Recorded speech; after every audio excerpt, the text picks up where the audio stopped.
모세가 이 모든 말씀을 온 이스라엘에게 말하기를 마치고 그들에게 이르되, 내가 오늘 너희에게 증언한 모든 말을 너희의 마음에 두고 너희의 자녀에게 명령하여 이 율법의 모든 말씀을 지켜 행하게 하라. 이는 너희에게 헛된 일이 아니라 너희의 생명이니 이 일로 말미암아 너희가 요단을 건너가 차지할 그 땅에서 너희의 날이 장구하리라. 할렐루야. 하나님의 은혜가 오늘 함께 가정 예배를 드리는 우리 믿음의 성도님들 가정마다 함께하기를 소망합니다. 오늘 우리가 함께 본 본문의 말씀은 모세의 마지막 설교이자 유언과도 같은 말씀입니다. 하나님께서 모세를 호렙산에서 부르신 이후에 모세의 삶은 하나님의 인도하심을 따라가는 삶이었습니다.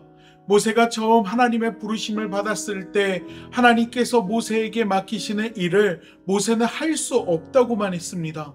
하지만 하나님의 부르심에 응답하고 순종했을 때 하나님은 모세를 이스라엘 백성들의 리더로 세우셔서 그들을 약속의 땅으로 이끄시는 것을 볼 수가 있지요. 모세가 하나님의 부르심을 받아 가나안 땅을 마주하고 서기까지 그가 삶에서 배운 것이 있었습니다. 인간의 생각이나 지혜를 의지하는 것이 아닌 하나님의 말씀에 순종하는 것이었습니다. 모세가 생각할 때 불가능한 일들은 그의 삶 속에 너무나도 많이 있었습니다. 정말 하나님의 은혜가 아니면 설명할 수 없는 일들을 그 삶 속에 하나둘 경험하게 되면서 그가 깨달은 것은 하나님의 말씀에 순종하는 것이 헛된 일이 아닌 축복이라는 사실이었습니다. 그가 두려움을 가지고 바로왕 앞에 섰을 때에도, 홍해바다 앞에 섰을 때에도, 목이 말라 아우성치는 군중들 앞에 섰을 때도, 광야의 길을 걸을 때도, 적들을 맞이했을 때에도 아무런 힘과 능력이 없고 인간의 생각으로는 답이 없는 막막함 속에서 하나님의 말씀에 순종했을 때 그는 하나님이 행하시는 일들을 보게 됩니다. 물론 이스라엘 백성들도 마찬가지죠. 때문에 모세의 마지막 유언과도 같은 이 메시지는 이 율법의 모든 말씀을 지켜 행하라는 것이었습니다. 그리고 그 말씀을 지켜 행하는 것이 생명과 같다는 것이었습니다. 사랑하는 우리 믿음의 성도 여러분, 우리도 마찬가지입니다. 우리가 하나님 말씀에 순종함에 있어서 가장 큰 걸림돌이 되는 것이 무엇인지 아십니까? 바로 내 자신입니다. 내 생각에는 불가능한 일이야. 내 생각에는 이것보다 더 좋은 방법이 있을 것 같아. 이게 과연 지혜로운 일일까? 기도한다고 해서 이 일이 일어나지는 않을 것 같아. 하나님이 아닌 다른 것을 찾고 다른 길을 찾고 다른 도움을 찾는 우리들의 연약한 믿음이 하나님의 말씀에 순종하지 못하게 함을 통해서 하나님의 역사를 경험하지 못하게 한다는 것입니다. 예수님께서 풍랑 가운데 배 위에 우왕좌왕하는 제자들을 향해 걸어오셨을 때 베드로가 예수님을 향해 자신도 물 위를 걸을 것을 요청하지요. 예수님의 허락이 있고 그가 물 위에 올라섰을 때 처음부터 물에 빠진 것이 아닙니다.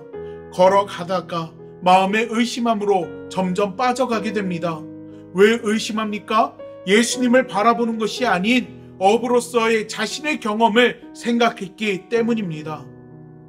사랑하는 믿음의 성도 여러분, 어떤 이들에게는요, 하나님의 말씀보다 사람이 우선이 될 때가 있습니다. 또 어떤 이들에게는요, 하나님의 말씀보다 물질적인 것이 우선이 될 때가 있습니다. 돈이면 안 되는 것이 없다는 세상의 이치가 더 지혜롭고 맞는 것처럼 생각될 때가 있다는 것입니다. 또 어떤 이들에게는요, 세상적 정답이 우선이 될 때가 있습니다. 하나님의 말씀이 지혜롭지 못하거나 논리적으로, 과학적으로, 상식적으로 불가능하게 생각되기 때문에 그렇습니다. 하지만 성경 속 믿음의 선조들을 보면 그들은 하나님의 말씀이 우선했습니다. 순종할 때 놀라운 역사가 일어납니다. 이스라엘 백성들이라고 해서 늘 하나님의 말씀에 순종하지는 않았습니다. 애굽에서 출애굽한 이후에 가네스 바네아라는 곳에 도달하여 그들이 가나안 땅을 40일간 정탐한 후 어떤 일들이 일어납니까? 그들은 하나님의 말씀과 약속보다는 자신들이 눈으로 본 것을 더 신뢰했습니다. 인간적인 생각을 더 의지했습니다. 그 결과 하루를 1년으로 쳐 광야에서 생활하며 하나님만 바라보고 의지하는 훈련을 받게 되지 않습니까?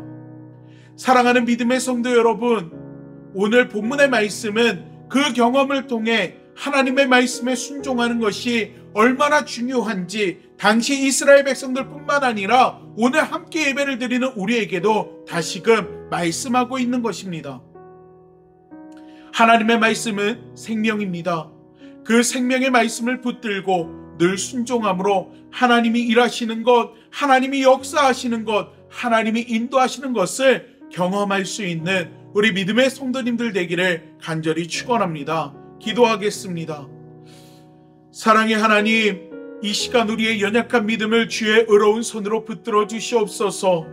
인간적인 생각들이 우선되지 않게 하여 주시고 하나님의 말씀을 온전히 믿고 순종할 수 있는 그 믿음과 신앙이 우리 안에 있게 하여 주시옵소서. 때로는 세상이, 사람이, 또 물질이, 또한 우리가 알고 있는 상식이나 과학적인 논리들이 하나님 더 지혜로운 것처럼 생각되어지는 순간들도 있음을 고백합니다.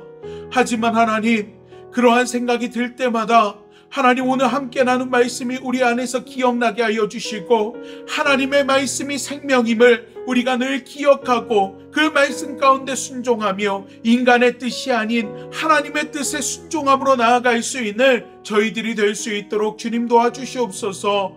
이 시간 함께 예배하는 우리 믿음의 성도들 주님을 바라봅니다. 하나님 삶의 자리마다 주님께서 함께하여 주셔서 한 주간의 삶의 모든 시간과 환경 속에서 주를 믿는 믿음을 통하여 승리할 수 있는 우리 믿음의 성도들 될 수 있도록 주님께서 함께하여 주시고 하나님의 역사가 우리 믿음의 성도들의 삶 가운데 날마다 함께함을 통하여서 하나님의 행하시는 일들을 기억하고 더욱더 주님을 붙들고 주님 말씀에 순종할 수 있는 믿음의 신앙인들이 될 수 있게 하여 주시옵소서. 주님께서 함께 하실 것을 믿고 의지하며 예수님의 이름으로 기도하옵나이다. 아멘.